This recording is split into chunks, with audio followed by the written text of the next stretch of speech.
Hello everyone, Lady Starfire here. Today I want to bring you some information on some terminology and things that we use, the tools that we use in our trade. Um, First of all, this is nowhere near all of them. These are just a few of the things that I decided to share today.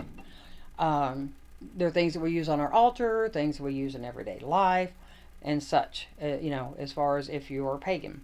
We have a bowl, and this is for holding your water and your salt to cleanse your circle. Your cauldron. Now, a cauldron is a cast iron pot with 3 legs. If it doesn't have the legs, it's not a cauldron, it's a soup pot. But in circle, you can use a small one for your incense, for going around and consecrating your circle. You can use these for many things.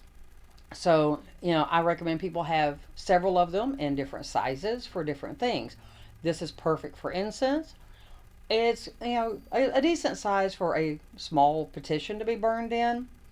You may want to have a larger one for different things.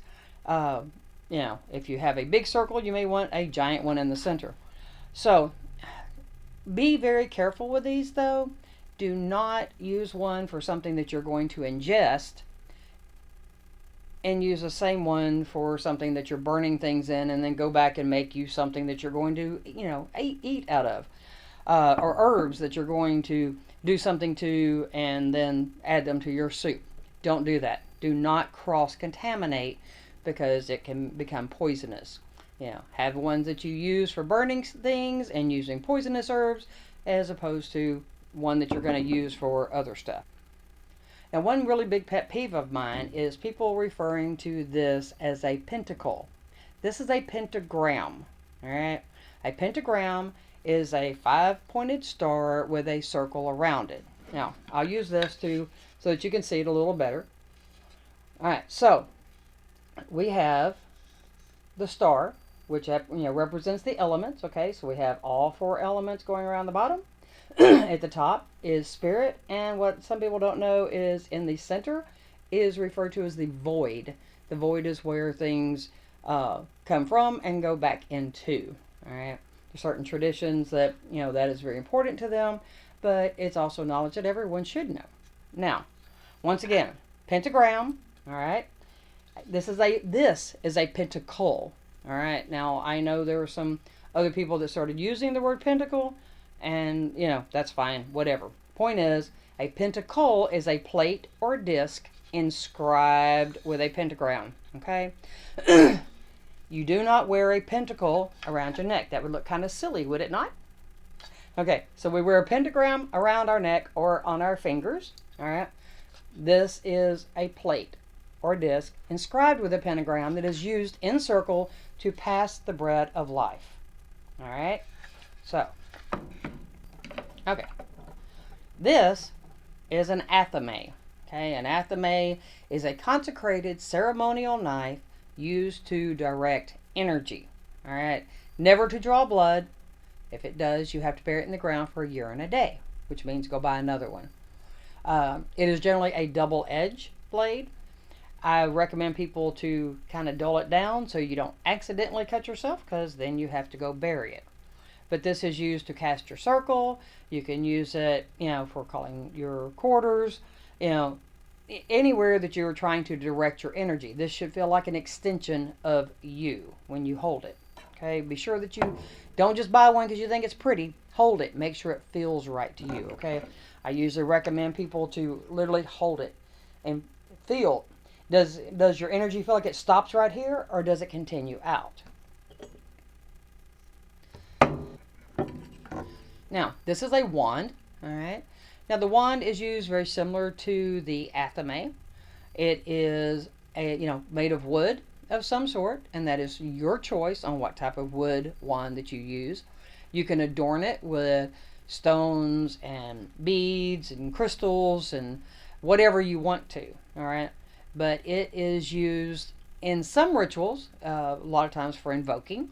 It is also used if you're having a circle, a rite of some sort at a park, especially a state park, because no kind of blade is allowed, and especially double-edged blade is not considered legal in most places. especially to have out in public. So instead, you use a wand. All right. So you can draw your circle. Everything that you do with anathema, you can do with this wand. It's just more legal and more safe when you're out in public. Okay.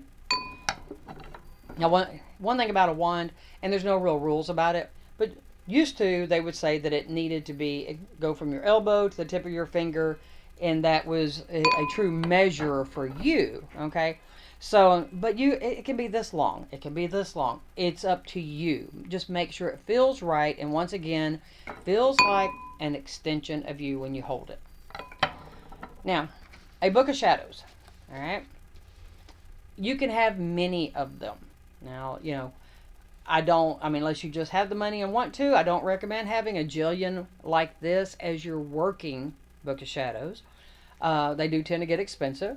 What I recommend people do is go get you spiral notebooks, 3-ring binders, whatever you're more comfortable with, so that when you do a spell or do some recipe of some sort, whatever it is, and it doesn't turn out right, and you then go back and you write down what happened and you fix whatever, and you have all these notes, you don't necessarily want that in this one.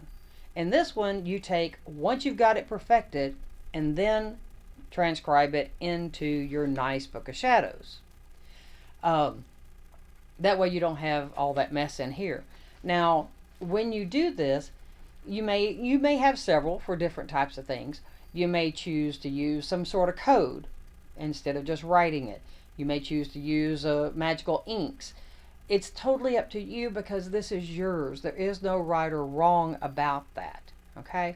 Now, if you decide to use code, I would make sure that I have some sort of chart somewhere, not kept with this, but somewhere that it won't get lost, so that in case one day you go back looking at something that you wrote 20, 30 years ago and go, I don't remember what that means. So now you have no clue what your information is.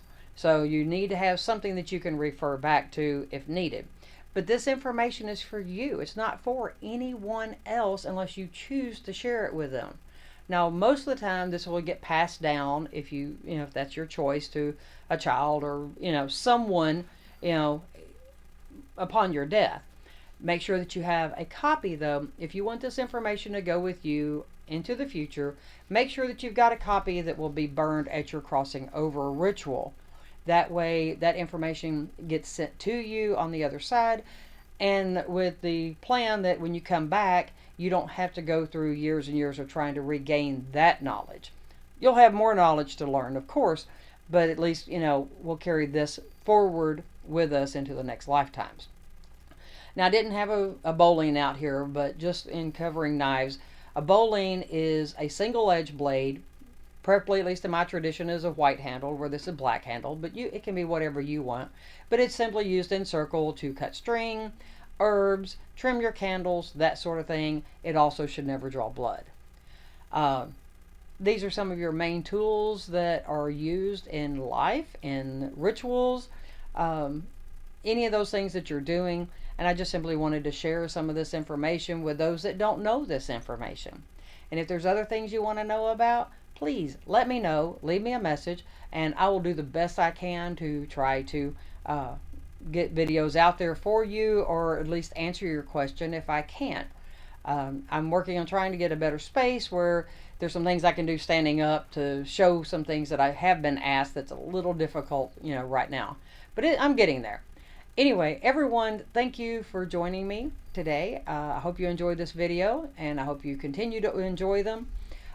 If you haven't subscribed, please do. If you have, thank you. I really appreciate all the support. Click the like button, and if you're interested and have someone that you think might need this information, please share it to them. And until the next time, everyone have a blessed day. Blessed be.